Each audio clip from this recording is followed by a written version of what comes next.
Hey, thanks for tuning into the podcast. And before it begins, I have a favor to ask. I'd love to hear your honest feedback about the podcast. So please call our listener line at 631-800-3579. 631-800-3579. Leave a message and let me know your thoughts. The show description also has my contact information. Okay, now on with the show. Welcome to the Long Island Sound Podcast, where we explore the muse and the music, from the North Shore to the South Shore, from New York City to the Hamptons, navigating the wellspring of original music from singer-songwriters and musicians from Long Island, New York. Hi, I'm Steve Yusko from gigdestiny.com. Stay tuned as we explore the Long Island Sound. I hope your expectations for this episode are high, because Andrew Weiss will not disappoint. He's been hailed as a singer-songwriter in the tradition of Laurel Canyon, producing a warm haze of chiming guitars and sweet harmonies. If somehow you crossed the artistry of Neil Young, added the voice of Lucas Nelson of Promise of the Real, you'd find the Americana rock style of Andrew's music. Let's get right into it. Have a listen to Tommy's Teardrops.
Said my mother won't like this, and the time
A few days ago, an email came across my screen introducing today's guests.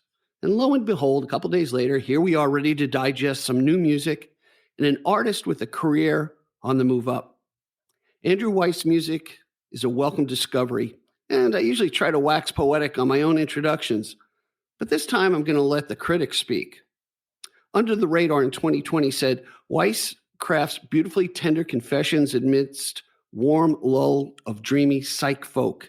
He invites the listener into a warm haze of chiming guitars and sweet harmonies. Americana Highways stated, Dreamy paradise ruminations characterize Andrew Weiss songwriting. He has a knack of blending paradise with the end game. Glide magazine comments, sly and soulful folk. An early Neil Young, this is where he got me, meets Fleet Foxes and take on indie folk, and is one of 2020's most promising artists. Lastly, Andrew Weiss is practically a veteran of a sound he calls power pop-icana, melding hooks with that classic Americana. I want to say welcome to the Long Island Sound Podcast, Andrew Weiss. Thank you very much. Thank you very much for having me. Appreciate it. Yeah, that was like a mouthful. But once I saw Neil Young, I'm like, okay, this guy's cool. Well, he could be a total jerk, but as long as he likes Neil Young, he's all right. You gotta love Neil. You gotta love Neil. Gotta love Neil. Neil's wacky, and that's why I love him. Yeah, he's probably the freest artist I think I ever grew up with, which is is great. We can do multi episodes if we do a Neil Young special. That's true. Yeah, we shouldn't let the conversation go there because we're just going to keep talking about that. I know, right? We'll go off on a tangent. But anyway, It's really great to have you. So this happened kind of quickly because I spoke to your public relations guy Frank last Thursday or something like that. Yeah. And thankfully, you fit right into the schedule for today, and I appreciate it. Appreciate your time. We just heard the song Tommy's Teardrops, which is a great song. I've been digesting your music all day long. I listen to the car when I do my day job, just so I get a taste of stuff. And I've got to be honest with you, I really love it. It's just really kind of upbeat. Thanks, it's man. Different. It's I like it. You know, if I didn't like it, I wouldn't say it. But tell me a little bit about how did that come about? How did that particular song come about? Yeah, well, that song started with the title. Songs can come from anywhere, as many songwriters know. And that one, I don't know, Tommy's Teardrops, I can't remember how I came up with the title, but it lived in a note on my phone for many months. And when we found ourselves with so much time during the quarantine, I was just, exercising the muscle, writing every day. I ended up with like 93 songs by the end of 2020, which was great because it gave me so much material to choose from to record this record, Sunglass and Ash. But during that time, Tommy's Teardrops was a title that kind of stood out, and I knew I wanted to do something with it. And I finally had the time to give it a go. And I think I just kind of spent the whole day. It was one full day of writing. I had the character Tommy, the character Heather. It kind of became a semi-autobiographical song, I don't want to say it was a similar story to how my wife and I met each other, not necessarily, but there's echoes of some of the little stories that ended up in that song. But yeah, I was really happy with it. And at the end of the day, when I thought, okay, I think I have a song here, I called my wife into the little studio room I have and played her the song, and she stood up and started clapping at the end of it, which was like one of the first times that like that reaction was brought out of her in a with the song in such an early stage. Like it was just birthed into the world, and it got a standing ovation. So I was like, all right, I think I have something here. I tell you, I'm married as well, over 30 years. Yeah, nice. And congrats. What kind of floats, as my wife would say, the best 10 years of her life. But but there's something special, because your spouse knows everything about you, and when they give you that validation, man, it's just like super special. Oh yeah, that's more important than anything else. Yeah. So I was reading up on you, and I was jealous because I was like, he wrote his first song at 7 years old. I'm like, son of a bitch. What is it? Are you like a prodigy? Like, where did give me some foundation as far as your musicality as a kid? Yeah. Well, I kind of have a funny story about my first song. Okay. So I started playing drums when I was about 2.5 years old. My parents Come on. My parents bought me a drum set, bless them, and they let me play drums, and I kind of worshipped the Beatles at that age. Okay. My uncle played me Octopus's Garden when I was 2.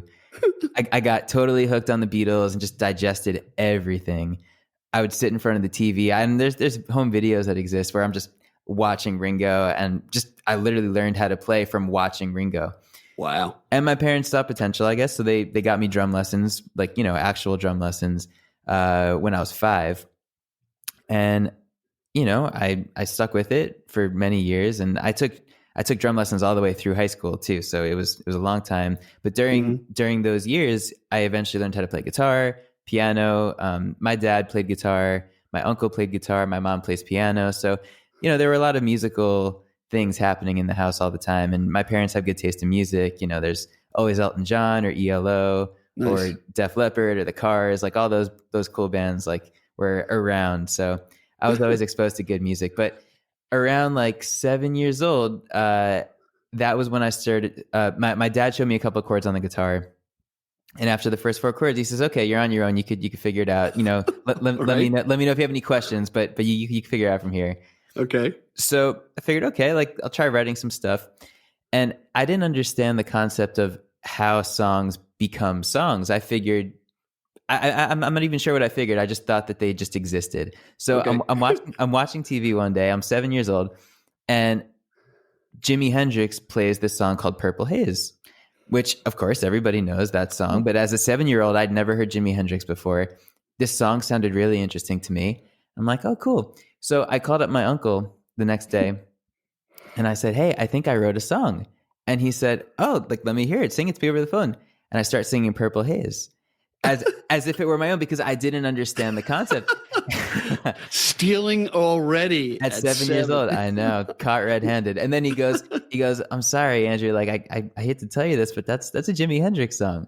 And then I understood. Oh, I understand. Somebody wrote this song. I need to write a song on my own. And at that point, that was my inspiration. So that sparked me to start writing songs. And I did write many songs. I had a songwriting journal. I just write some stuff in when I was 7. I was in some bands in elementary school, middle school, high school, kept writing and just stuck with it. What's amazing about this story, being a parent myself, is you have to have the most wonderful parents who decide to give a 2-year-old a drum set. I mean, my parents would be, you want to go bang on someone, take the old pots and pans and go to the neighbor's house. Sure. Because, until you figure out what you want to do with your life. Sure. So what a blessing it is to be kind of surrounded by that. It's kind of cool. And it's Absolutely. Really cool as a 7-year-old. I'll give you my 7-year-old confusion story. My Please. Grandmother sold her house in Queens, and we're buying a house up in Massachusetts. And what went through my mind was, how did you find somebody in Massachusetts who's going to buy your house and you're going to buy their house? Like, so it was like, a swap? That's what I thought. Oh, that's where my confusion. And I see. The other thing was, I thought when you see a trail of smoke from a plane, a jet plane. Yeah. I thought that was a skyscraper. Because there's a song in that, and you better give me credit if you write it. Okay? Yeah, that's not bad. That's not bad. The skyscraper, yeah. So, yeah. Anyway, so by the way, cool. I end up talking about myself a lot during the episode. So that's cool. I'm talking about myself. You might as well talk about yourself. Wow, that's great. What a fertile ground. So you grew up in Jericho, you said, or you were born in? I did. I was born in Plainview, and then moved to Jericho right before I started elementary school. Okay, so we were right down the road from each other. I lived off Hicksville Road. Yeah. Like near Plain Edge. Absolutely. Went to school in Bethpage, so it was everything on Long Island. If you don't know, people are listening in Australia. Everything's 20 minutes away. Very at 2 o'clock in the morning when there's no traffic. Exactly. Yeah, exactly. Sad but true. So what also caught my eye in learning about your background is being a multi-instrumentalist. You start out as a drummer. Man, great foundation. You get the timing down, that sort of thing. Yeah. I think I saw one of your videos. You're playing the drums too, right? I think. Yes. Yeah. There are a couple of music videos to this day with Andrew Weiss and friends that I still will appear in music videos playing drums. But actually on the recordings, like on this particular record, a couple of my friends played drums on a few songs, but most of the record is me playing drums. Okay. Yeah. So you get that foundation. And then when did you branch off into other instruments and in what order, I guess? Yeah. Well, you had the guitar, right? Yeah, I think guitar was first. I found out my dad played guitar. I knew that growing up. And then all of a sudden one day, as you do when you're kids, you end up in all these closets in your house. You play hide and seek. And whenever I was in my dad's closet, I always saw this guitar in the corner of the closet. It was I found out later, of course, being a gear addict now, it's a 1976 Univox High Flyer. Okay. Which of course was made famous by Kurt Cobain. Johnny Ramone played something similar to that. But that was the guitar that I first learned how to play on. The action was super high because it hadn't been set up since, the 70s probably. But I learned how to play on it. And that was really the spark, just finding it and thought it looked cool. And of course, being a Beatle fan, it's like, if you play drums, you got to branch out, play guitar, Sure. So yeah, I think guitar was first. And then my parents got me piano lessons at one point. We always had a piano in the house because my mom played. She still does. And the teacher at one point, I think I had 2 rounds of piano lessons. The first time that we tried it, the teacher said, I don't know if this is right for him. She's talking to my mom. I don't know if this is right for him because he seems to want to play to make up his own songs rather than just doing it. Follow the instructions. Yeah, right. So my parents were like, okay, like if that's what it is, that's what it is. So then I just kind of taught myself how to play piano. I was lucky to be blessed with a good ear, so I was able to figure out chords and things, and my mom would answer questions that I had over the years. So I actually wrote a lot of songs on piano before I really knew technically how to play. Right. But it wasn't until college. I majored in music composition and theory at NYU. Mm-hmm. And part of the curriculum was that they made you take 4 semesters of piano lessons. So that was really what solidified my piano knowledge. It kind of explained everything that I was already doing, but it gave it a light as like, oh, this is why it works, or this is how it would work better. So those piano lessons were really, really influential in just musical growth in general. So a couple interesting points. My friend Steve Martino went to school for music. He played with us in the church and stuff. He's just a phenomenal guy, drummer, right? Cool. And then he goes to school and he goes, yeah, I had to learn piano. I was like, what do you mean you had to learn piano? Because it's a percussion instrument, and we had to learn it. And that was, he's as good as on the drums as he is the keyboards, and it was great. The other thing I thought was kind of cool is because I played on lousy guitars because I'd always blame the guitar, but having high action on the guitar or having a difficult instrument to play can actually make you play better. Because of course, you're forcing it down.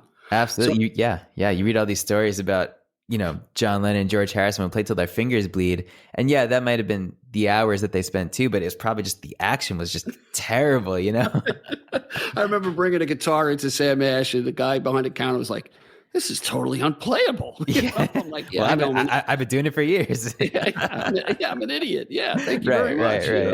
Exactly. So what's kind of interesting about your story is you're like almost, it's like a storybook story. You're almost like groomed from the very beginning to say, I can do this. And I've asked that question of other singer-songwriters. What made you think, hey, I can do this? Or, this is going to be my life. Throw that your way. That's a great question. I think it all boils back to the Beatles, really. I mean, they were my favorite. They still are my favorite. I was lucky to even meet Paul McCartney a couple years ago, which was incredible. It was a civilian to civilian interaction, not planned. We met each other on the street. All right, let's do this. Hold that thought, because I'm gonna leave a cliffhanger. Let's take a quick break. Sure. And when we get back, we're going to talk about Sir Paul McCartney, who is turning 80 this year. That's right. as soon as we come back. Stick with us, everybody. Hi, Steve Yusko from Gig Destiny here. Well, as you're probably listening to this podcast, you're probably thinking about that musician who would make a fantastic guest here on the Long Island Sound. Well, we'd like to hear their story. We'd like to hear their music. So have them reach out to us at gigdestiny.com and we'll explore their craft. Now, back to our podcast. Hey, everybody. We're back with Andrew Weiss, and he's got an unbelievable story. Tell me about this chance encounter, civilian to civilian. Yeah, well, I met Paul McCartney a couple years ago, which was incredible, as you can imagine. Were you stalking him, or was it? No, not at all. Okay. Not at all. Basically, my jazz trio, I in addition to Andrew Weiss and Friends, I do play drums in a jazz trio. And we had a gig out in the Hamptons at a juice bar, believe it or not. It was this upscale restaurant kind of juice bar place. It was trendy. It was cool.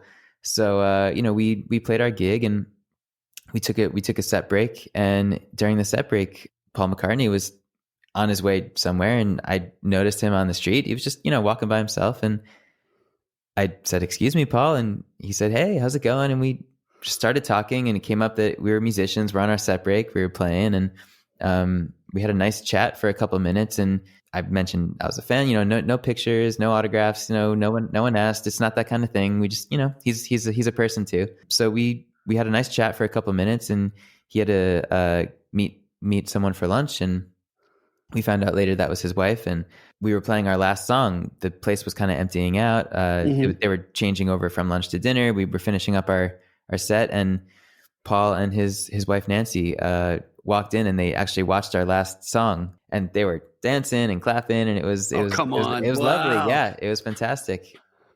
And, if you don't get high off of that for the rest of your life, I don't know what else. Exactly. So I'm very lucky to have met him and to have had him heard me play, which is great. Yeah. So the next time you talk to him, okay, because I'm sure this will happen again. Just tell him about the Long Island Sound podcast. Oh, absolutely. Love that. I mean, he kind of lives on Long Island now in the Hamptons, so I can fit him in possibly. There you go. He's Long Island by transplant. Yeah, I don't want to break the genre, but for him, I might bend the rules a little bit. There you go. That is cool. I mean, and the fact that he actually stopped to talk to you and didn't have security wrestle you to the ground, it was nothing but lovely. Yeah, he's a really, really genuine, nice guy. I have nothing but good things to say. That's great. So we were talking during the break, you are a professional musician. I would put you in that category. This is what you do. Absolutely. Besides lessons and other things and gigs and to support yourself. Sure. Tell us about, I'd like to talk about some of your process. You did say, so I use this term a lot. I got it from Mike Nugent about woodshedding. Yeah. These people really, really do their craft. Yeah. And you had that opportunity, which is, I think, the silver lining and through this whole COVID mess of taking the time to just write and produce and get stuff out there. So, tell me a little bit about that, and tell me how the muse kind of hits you. I don't know if it's consistent, inconsistent, but I'm curious about your process. Yeah, that's a great question. Well, really, when I first started writing songs, you kind of just make up songs because that's what people do. Even non-songwriters, quote unquote, babies make up songs. Anybody can make up a song. They hum a melody, they say random words, and you got something. It's not going to be a top 10 hit, but hey, it's a song. So that's kind of where I figure I started from. And you graduate and you start reading, becoming smarter and learning about life and having life experiences, and things happen to you and you decide, hey, maybe someone else would want to hear about this. Or maybe it's just because I want to write about it, just because that's the selfish reason for it, but you hope that other people will benefit from it, and you hope that it'll help them in some way. And that was kind of those were my early songs throughout high school and that time period. And then in college, I was lucky enough to go to NYU, where the teachers that I had were fantastic. And really that was formative because I did have one teacher there who really changed the way that I thought about songwriting. It wasn't necessarily that he changed my songs necessarily, but it was the way that I thought about songwriting. Things that helped me get the first draft better than they were before I started working with him. Because, songwriters go through processes. Sometimes you get it right on the first try. I've had those lucky experiences. And other times you write a first verse or you write a whole song and you throw it all away and you keep the idea, but you start over again. Mm-hmm. And he definitely helped me get a better first instinct draft. And I wouldn't have thought that you could change that about your songwriting, but you definitely can, or at least with me, it worked, whatever it was. Do you want to say who that was? Yeah, that was Billy Seidman. Okay. Yeah. Your professor at NYU. All yes. right, we'll put yes. But I'll interrupt you real quick. So any of the people we mention and stuff like that, for our audience, if you want to get more information, just go to the chapter links and you'll see some wiki links for the different people we talk about and Andrew's website and where his music is posted and the videos and stuff like that. So as you're eyeballing your phone when you're not driving, you'll see some pictures changed and some links. So please go to that if you want some more information. Anyway, just a little plug there. So, yeah, absolutely. So Billy was great. He really just changed the way that I thought about songs, and I can't say enough good things about those lessons. So early on in your songwriting, you actually went out of the first person, because a lot of let's say this is a generalization, but like teenagers will be in that first person. Woe is me. I broke up. I'm in love. I'm not. I mean, me. It's a little operetta. But you went outside of the first person early on. Yeah, I mean, I think a lot of the early songs that I wrote, weirdly, were not love songs. They were more comments about society, comments about the world, my own worldviews, friends of mine, things like that. But, in addition to, of course, the normal teenage love songs, I mean, I'm guilty of writing those as well. But yeah, and then I met my wife in high school, and then things started to gear more towards that. I mean, my first album with Andrew Weiss and friends was called The Honeymoon Suite, and really they are a collection of love songs. It was right around the time we got engaged. So yeah, that's definitely the subject matter. But I think as far as the muse goes, I do find that certain seasons are more fruitful for me than others in certain years. I'm not really sure why. There are years where in the winter I just write a ton of songs, and in the summer I'm a little dry. Other years it's the other way around. I can't quite explain it, but I think it all comes back to just life experience. Sometimes in your life, the emotions that you experience make you want to write, and other times they don't. And COVID is a great example. I remember the first couple of weeks of quarantine, there was nothing that I wanted to write about. I didn't even think about it. I barely even played. It was just very depressing, as everybody, I'm sure, went through. Yep. Yeah, everything shut down. People were dying. It was terrible. There was nothing good on the news. It was a really crazy time for the world, and then it wasn't until we were running out of food where I guess on our part of Long Island, the numbers were really, really high, and they were warning you, don't even go to the supermarket. You need to order online. So okay, there was nothing to protect us yet. So we tried to order online. There was no times there. You couldn't get a delivery, and it was getting really dire. And that was the moment where the muse found me, and I wrote this song on the new album called "This Was a Wonderful Place." Mm-hmm. And it's really about, as society, I think. It was a really dark look on society at a pretty low moment during quarantine, but I think that song really opened up the floodgates, and the songs just kept coming. And I made a conscious decision: let me just write something once a day, whether that's a whole new song, whether that's a riff idea, whether that's a couple of lyrics. Mm-hmm. I need to exercise the muscle, and it definitely helped, because maybe for every 5 songs, you'd get two songs that you don't end up keeping, but you get 3 good ones in a row, right? And that pattern keeps repeating. And I really do think that there's something to, if you stay in shape, you're just ready for anything.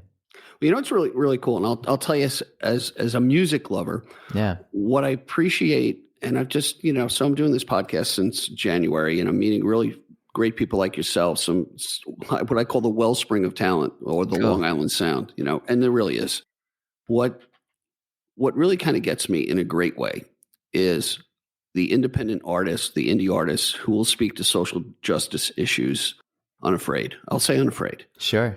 Meaning they're not a high celebrity that might be offended about, might be worried about offending their audience, that sort of thing. Sure. I was just thinking about just now, it just popped into my mind, Johnny Cash when he sang in Folsom Prison.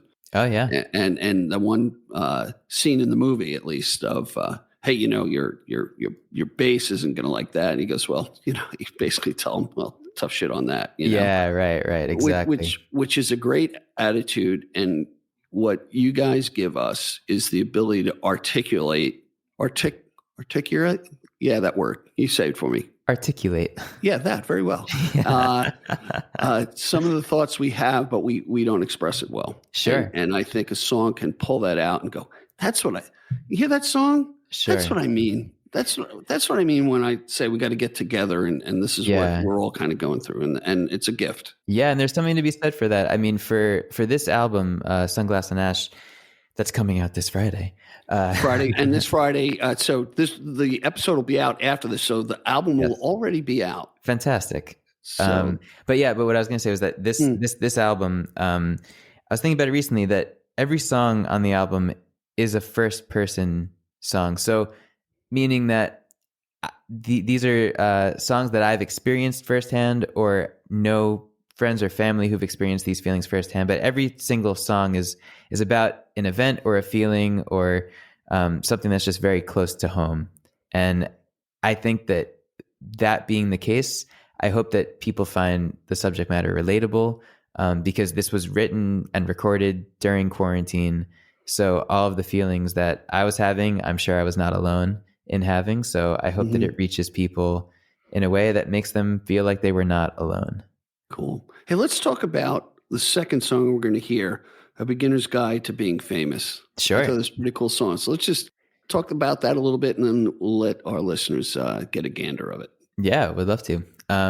This song was actually written really early on. I think I'd actually started this before quarantine, before we even knew about COVID, and finished it during. So, this was one of those songs that took a couple of edits to get to the finished point.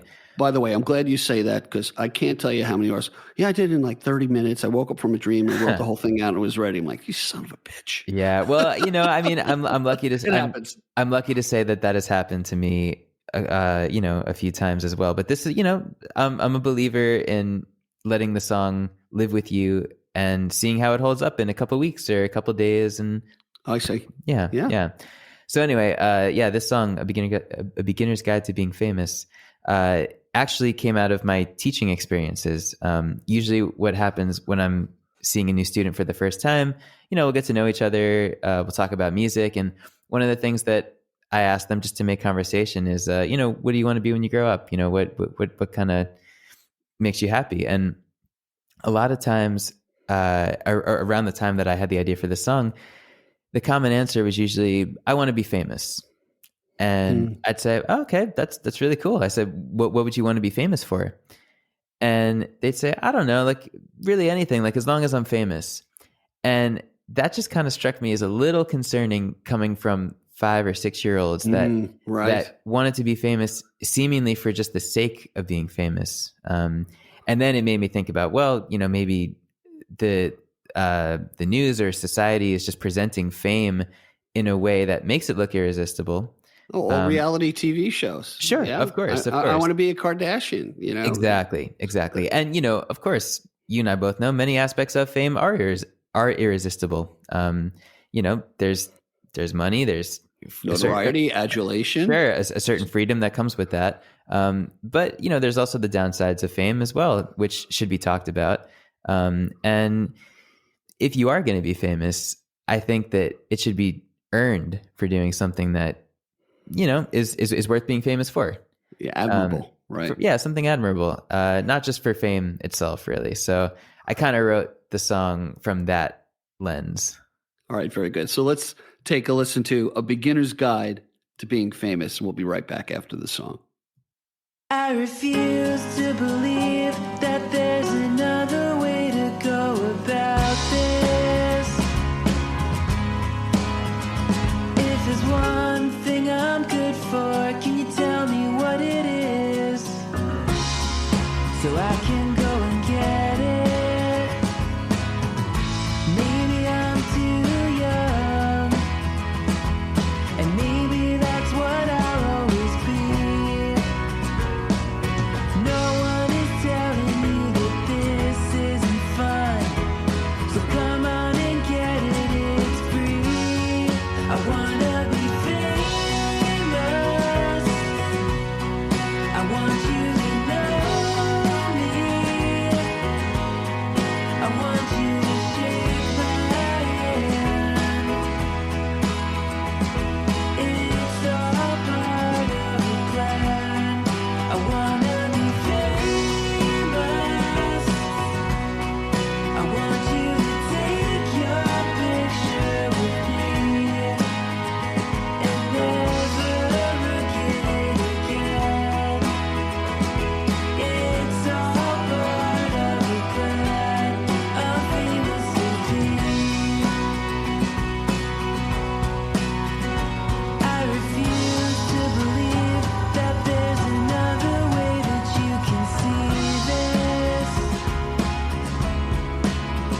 'Cause if it's love that you want, you know that you can leave. You're not gonna get it when your life has just begun. Your has been at age 23. No one is telling you that this isn't fun, so come on and get it, it's free. I wanna be famous, I want you to know me, I want you to shake my hand. It's all part of the plan. I wanna be famous, I want you to take your picture with me and never look at it again. It's all part of the plan. I'm famous to be. I'm famous to be. I'm famous to be. I'm famous to be. Who are the lonely people who can't wait to hear how I'm doing? But what they find when they mind their own business is something not worth losing. I wanna be famous, I want you to know me, I want you to shake my hand. It's all part of the plan. I wanna be famous, I want you to take your picture with me and never look at it again. It's all part of the plan. I'm famous to be.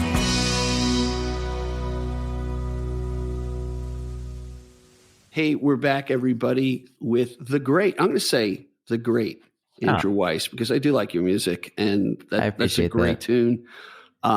What I'm curious about is, are you, for lack of a better term, are you a sole practitioner when it comes to writing songs, or do you do some collaboration with other lyricists, or how do you approach that?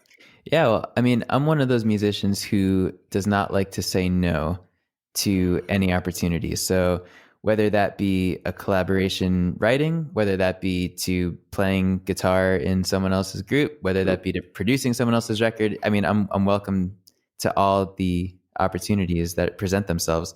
On this particular album, I did not collaborate with anyone. I mean, that's not to say that I wouldn't have if COVID had not been a thing. Oh, right. Quarantine. I mean, this was really all written during that time, so it would have been pretty hard to collaborate. But I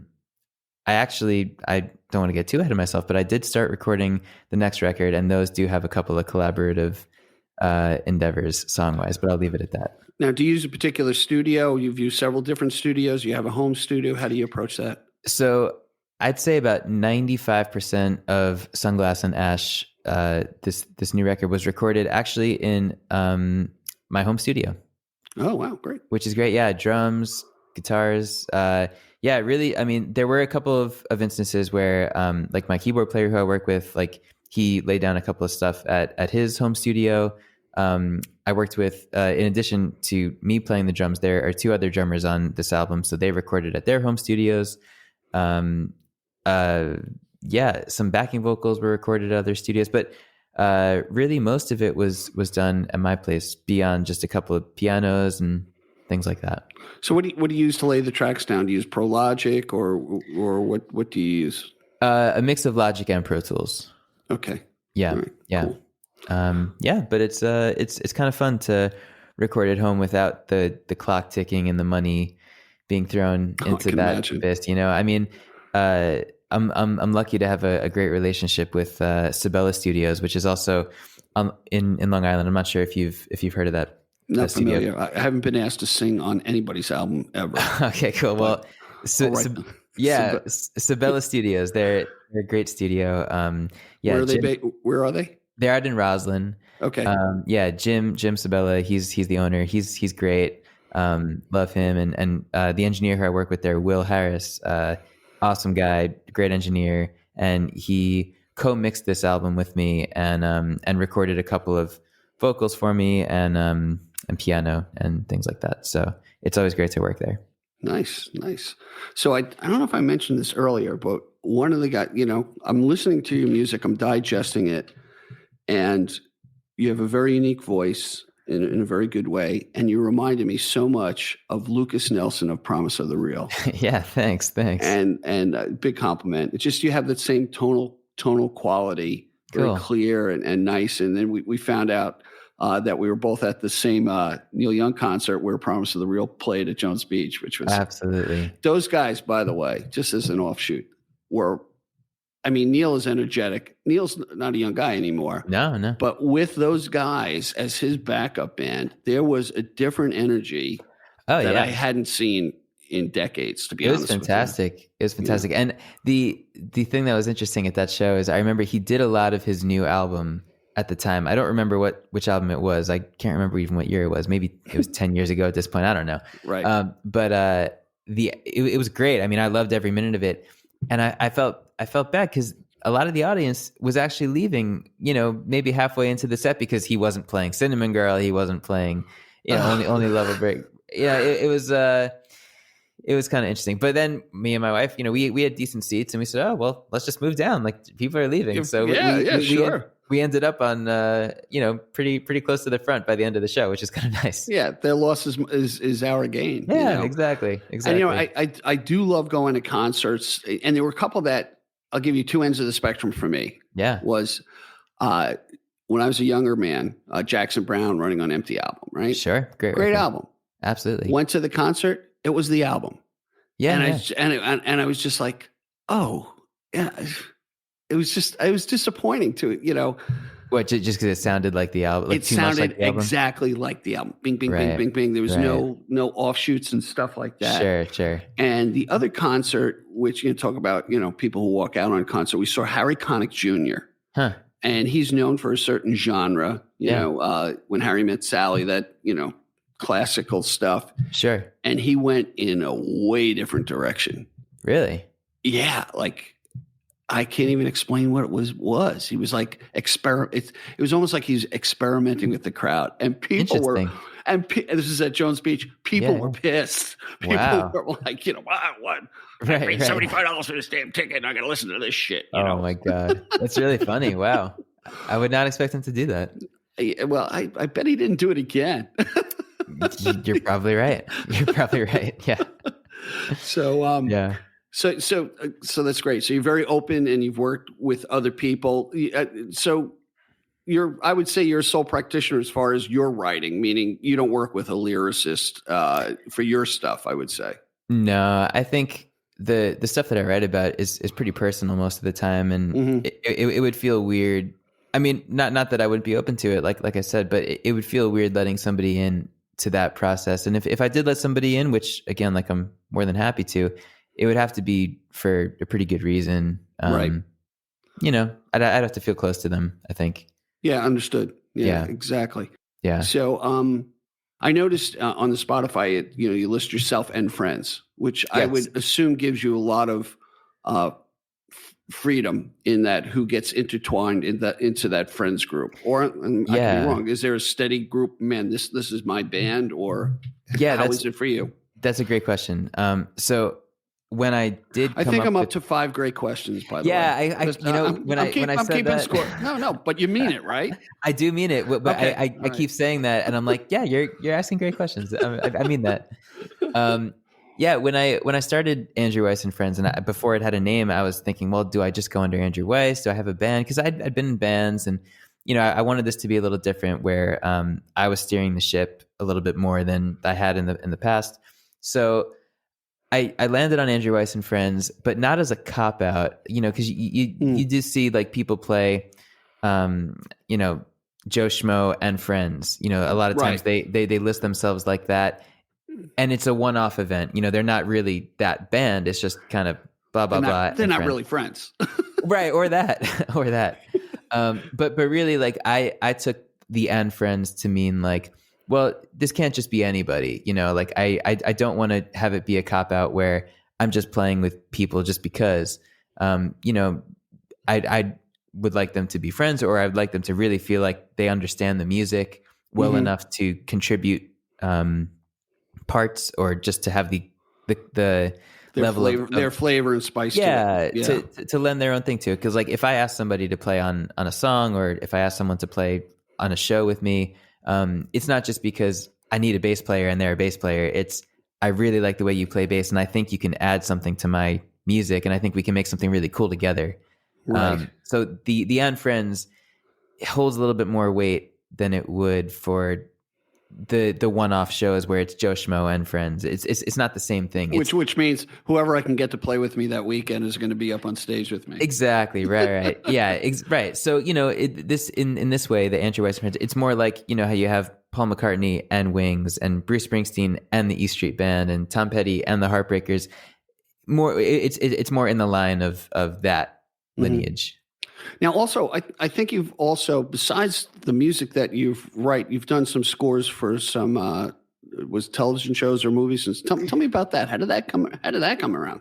Yeah. Well, again, going back to NYU, they didn't really pigeonhole you into just writing classical music, or just writing music for video games, or just writing songs. They really did expose that program to anything. And after the first 2 years, you kind of found your niche, and you figure out, what you like, what you didn't like.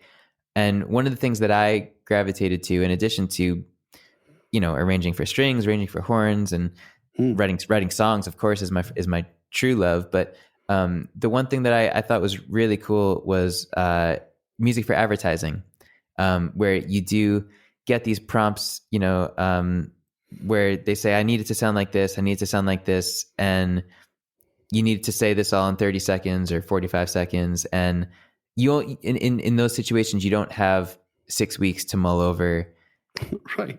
how loud the bass is in the mix. It's like you've got 6 hours, and this is when we need it by, and maybe you'll get the job and maybe you won't, but this is your experience. And Right. I thought there was something really cool about that, and just being like, a home studio junkie, where I love just being in the studio and recording stuff for fun, and making wacky sounds, and constructing songs really is what I love. So yeah, that whole way of making music just really appealed to me too.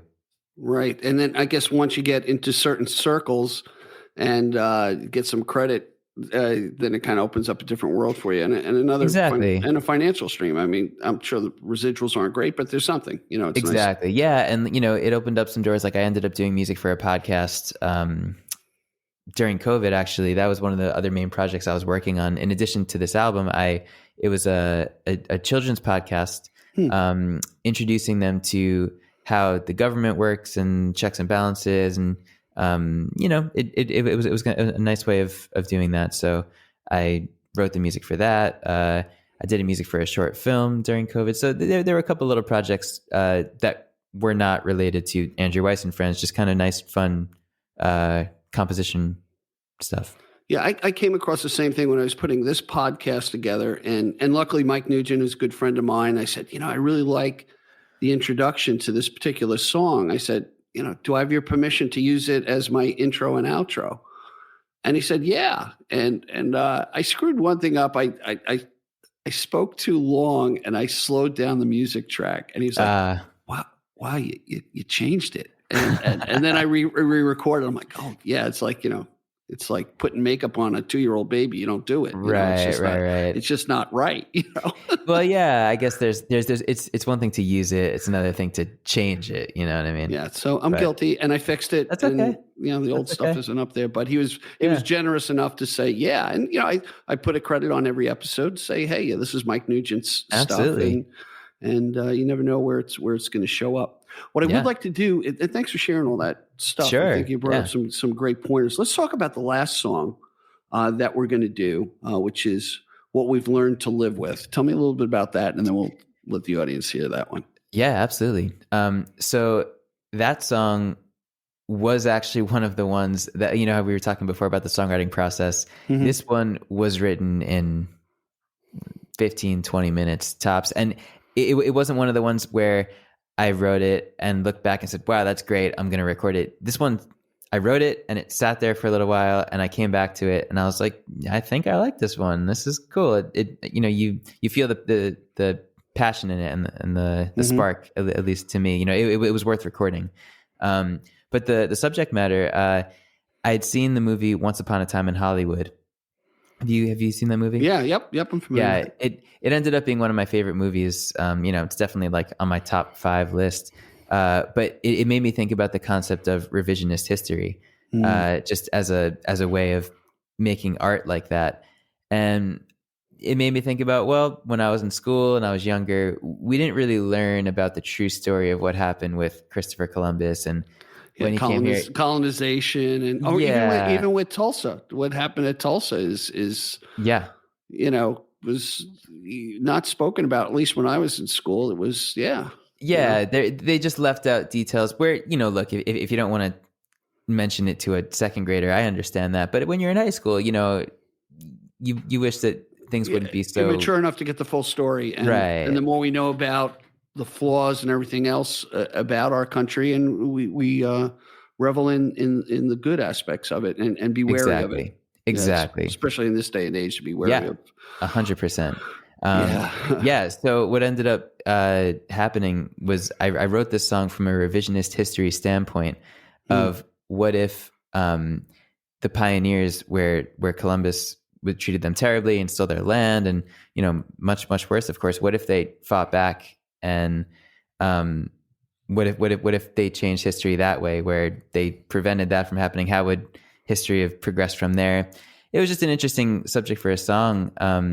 And of course the relevance of the quote, what have we learned to live with, is just kind of a metaphor for everything that we've learned to live with in the past 5-6 years, of just crazy. Yeah. Where like gun violence is, another one.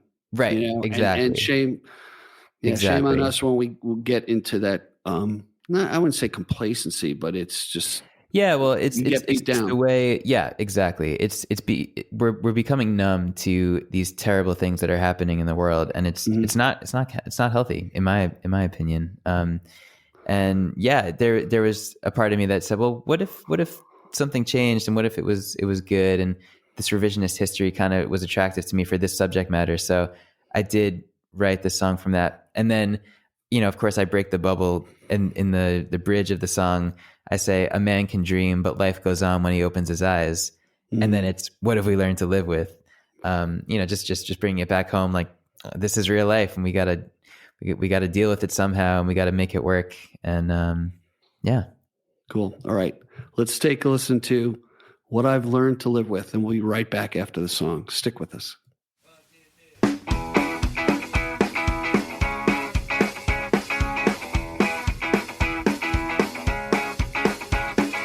Sometime after sunset on a Friday night, some patient pioneers finally showed up to fight, to take back what was theirs, as if you really cared.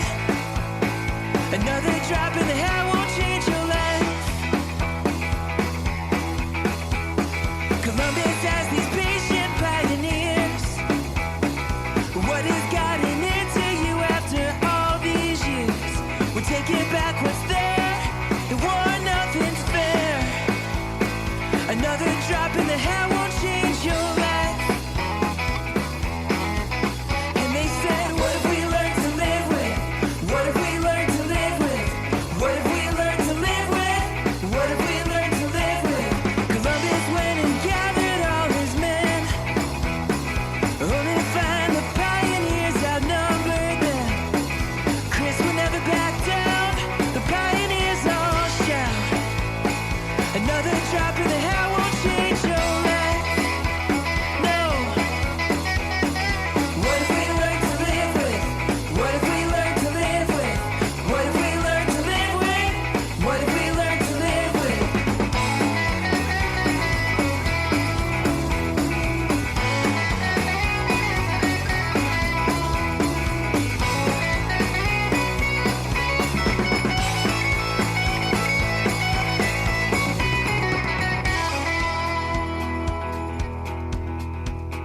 Sometime after sunset on a Monday night, the pioneers in history were on the right side.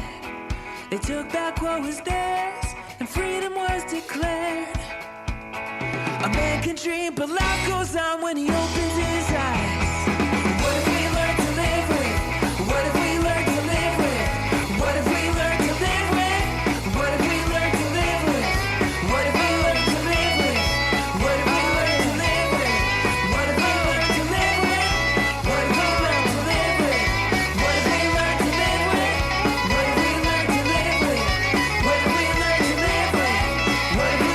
What have we learned to live with? What have we learned to live with? What have we learned to live with? What have we learned to live with? What have we learned to live with? What have we learned to live with? What have we learned to live with? What have we learned to live with?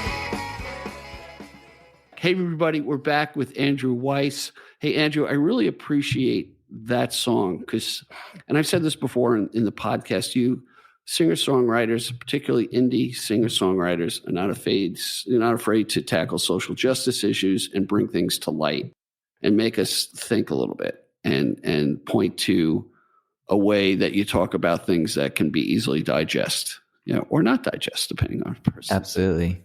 opinion. So tell us about, I want to really talk about the new album that you've got coming out and where you're going to be playing, that sort of thing. And Yeah. so our vast audience can follow Andrew Weiss. Absolutely. Thanks. Well, it's called Sunglass and Ash, and it comes out June 24th. So by the time of this airing, it'll be out. So go check it out anywhere digital music is streamed. And it is a double album, which is kind of a lot to digest in 2022. But there's something about it being a double album that is really cool to me because it makes you realize like there's been a lot of stuff going on in the world, and I've got a lot to say about it. And this is, my manifesto. You know what I mean?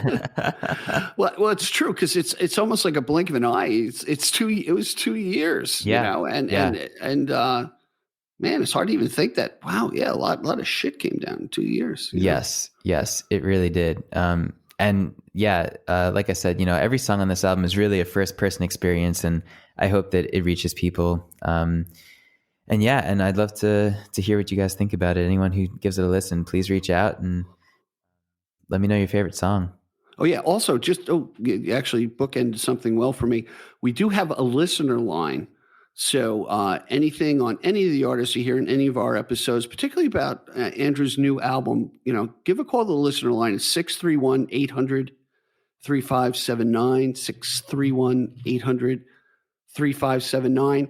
You just, no one will pick up. You'll hear a short recording and leave your message. Let us know if we can share that. But sometimes that cone of silence, you can give your true feelings. And I love that. Really That's like to awesome. hear about what you're listening to, because it's not what we write or play, it's what you hear. That's important. Absolutely.